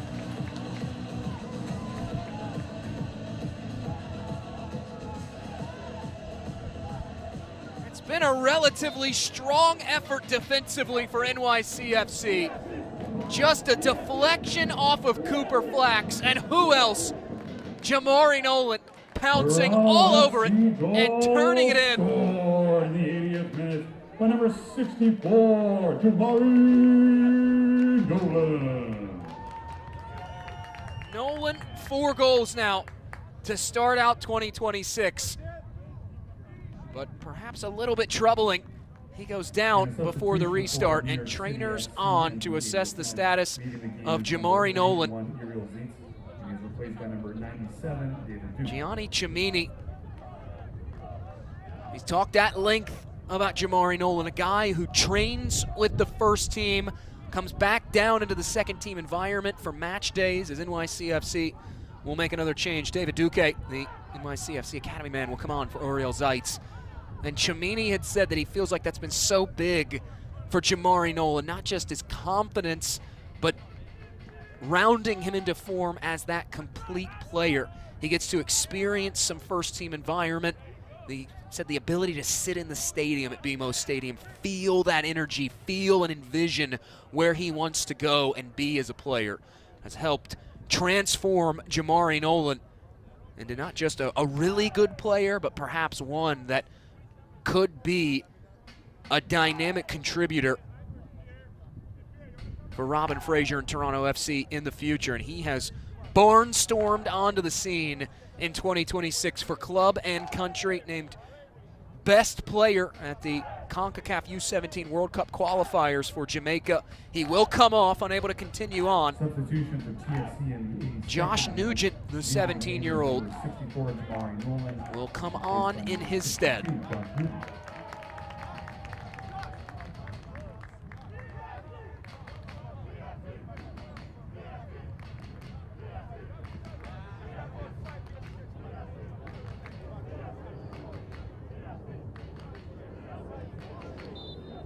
Has to be a frustrating evening if you're the Pigeons. 2 moments of brilliance in this second half for Toronto FC that they have capitalized on. And while you have asked the questions in the second half, you still don't have a goal to show for it. They try to remedy that now. Here is Aroybe. They're bunching up now. Flax from distance. That'll go sailing high.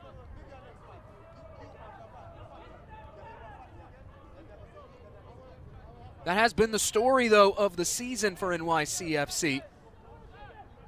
Although the possession numbers in this second half slanting far above their season average in 2026. But they have had good actions in the final third.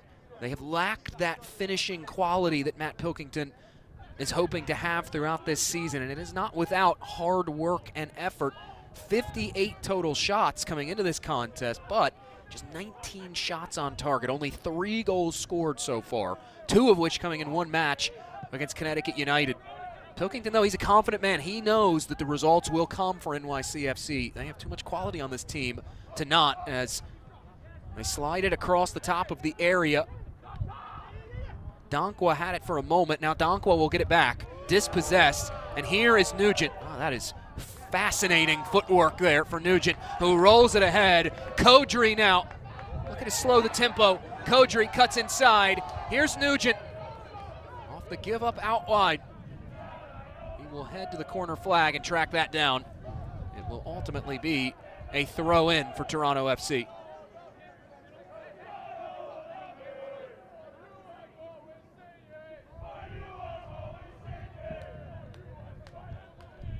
Throw finds Nugent, Toronto FC Academy man.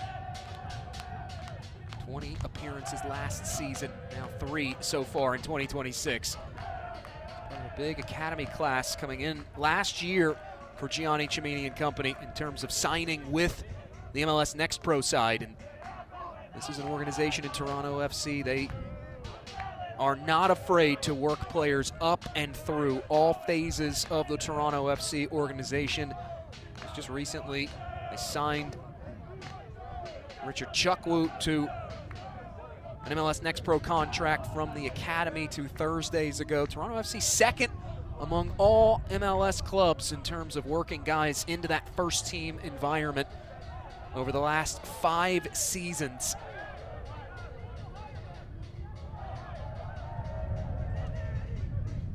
That's what it's all about at this level. Any coach at MLS Next Pro will tell you that.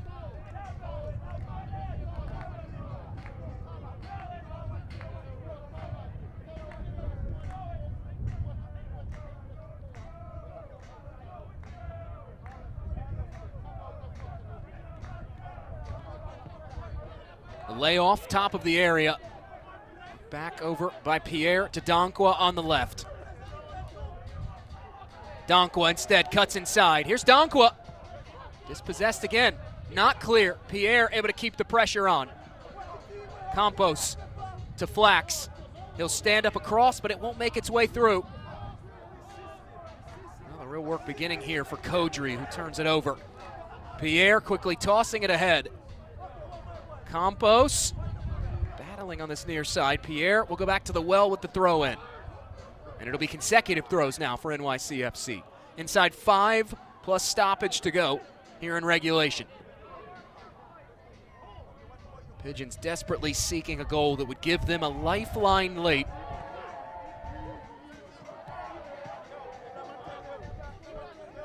Instead, intercepted by Nue Brito.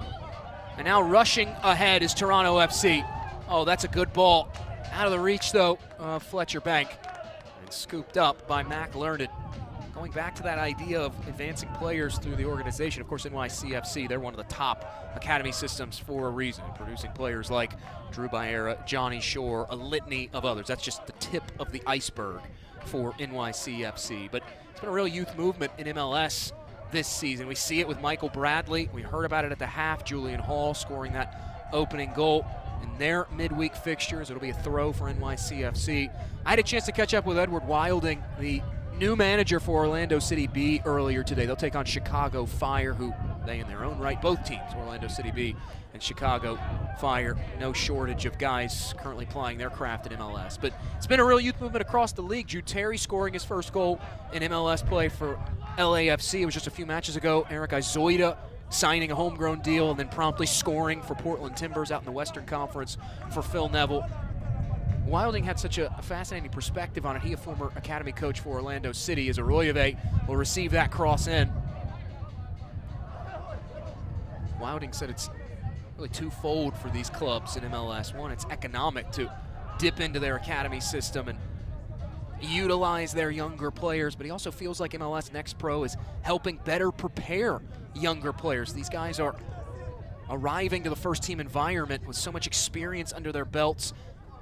This one whipped toward goal, but ultimately behind the net and out it goes. And Wilding said that is creating an effect where players now are able to seamlessly transition into that first team environment and make impacts at the MLS level. San Jose Earthquakes, a prime example of it. Nico Chikaris, their number 10. Not sure any U20 player has had a better start to 2026 than Bruce Arena's number 10 for San Jose Earthquakes, who coming off a massive win against LAFC in their California Classico. 7 wins in their first 8 out in the Western Conference for Bruce Arena and company. Toronto FC, meanwhile, looking to make it unbeaten in 4 consecutive matches here in MLS Next Pro play. Just a handful of minutes separating them from doing so. The switch out wide. Here is Donkwa. The offside flag will come up, though, and that will erase another opportunity for Matt Pilkington's bunch.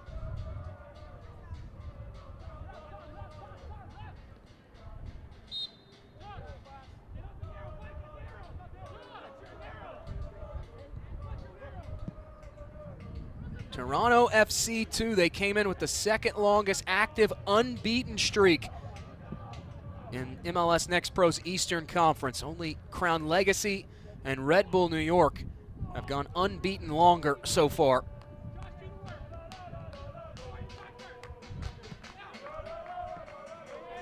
Stoppage time just about away from making it 3 wins in their last 4, the Young Reds are. We'll get a whistle, and it will be a late free kick here for NYCFC.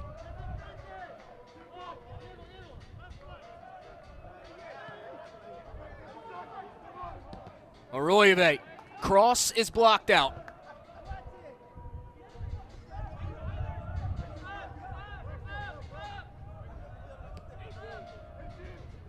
Campos off the restart, rather. Now Flax will switch this one around to Pierre. looking at roughly 3 minutes of stoppage time to close this contest out here in Toronto, Ontario, Canada. Campos inside, Dankwa turned away, now one-timed in! Oh, that is beautiful!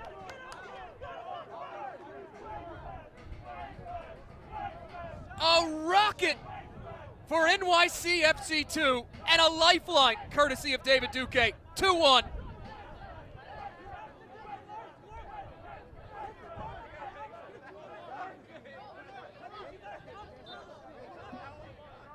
Backs against the wall when the Pigeons needed it most. This hammered off the volley from David Duque. New York City FC goal scored in the 91st minute by number 97, David Duke. Incredible stuff from the 19-year-old, his first goal of the season, and not at a moment too soon. Still 2 minutes here for NYCFC to find heroics. Last season, they were so good in late match moments. 7 goals scored NYCFC a season ago. In the final 5+ minutes of contests, past the 85th minute. Had 4 of those goals come in the 90th minute or later. I remember talking to Matt Pilkington last year, and he joked that it's great that we can score late, but I'd rather score earlier than not. And now another opportunity. It's Campos charging in, and Campos misses high.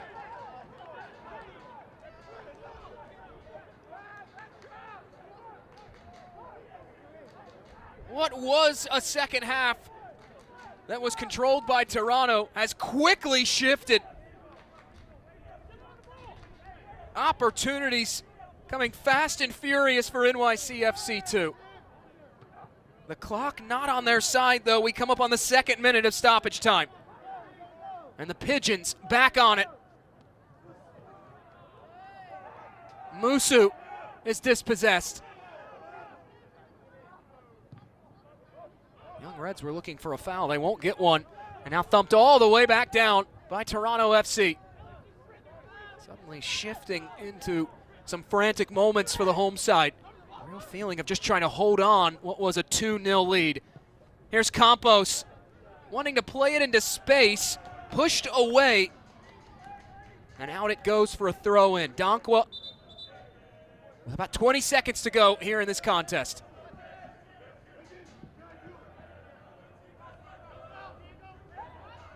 Looking for the layoff back from Arroyave. Instead, it'll be another throw.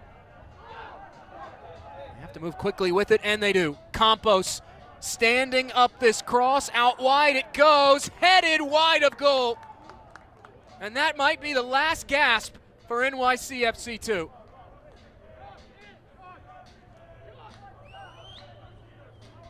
No whistle yet. Fabrizio Sestrola checking the watch. Hammered back down. Looking for it once more is Toronto, and there is the whistle. The Young Reds holding off a furious NYCFC rally to make it back-to-back wins.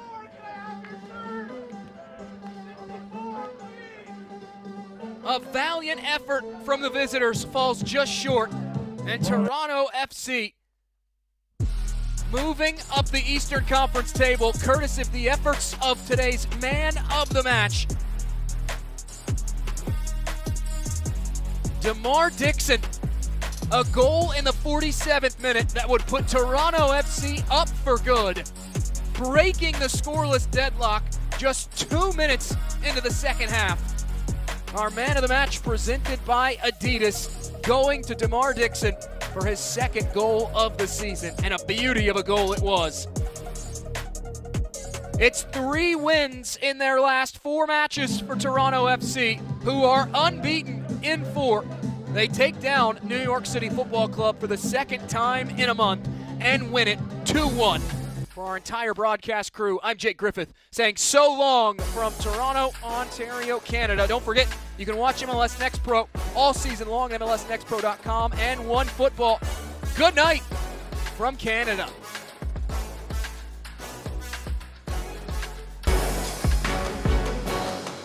This copyrighted broadcast of Major League Soccer may not be retransmitted, reproduced, or rebroadcast without the express written consent of Major League Soccer.